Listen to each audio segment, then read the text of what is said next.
अक्सर वही चीज़ पसंद आती है जिसका मिलना मुश्किल होता है।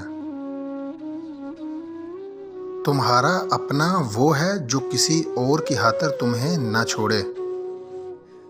जिनकी अपनी कोई इज्जत नहीं होती वो दूसरों को बेइज्जत करके फख्र महसूस करते हैं।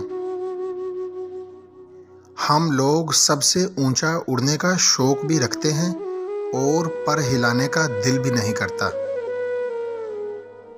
जिंदगी इतनी मसरूफ कर लो कि दूसरों के ऐब देखने का वक्त ही ना मिले। जब रिश्तों में जिद और मुकाबला आ जाए तो ये दोनों जीत जाते हैं, सिर्फ रिश्ता हार जाता है। हर बार बर्दाश्त करना और मुस्कुराकर आगे बढ़ जाना मुमकिन नहीं होता। कई बार हम बिखर भी जाते हैं। जो दिल और नज़र से उतर गए फिर क्या फ़र्क पड़ता है कहाँ गए। जिंदगी में 3 चीज़ें सिर्फ एक बार ही मिलती हैं, इन पर कभी गरूर मत करना। हुस्न, जवानी और माँ बाप। जिन्हें एहसास ही ना हो इनके साथ गिले कैसे शिकवे कैसे।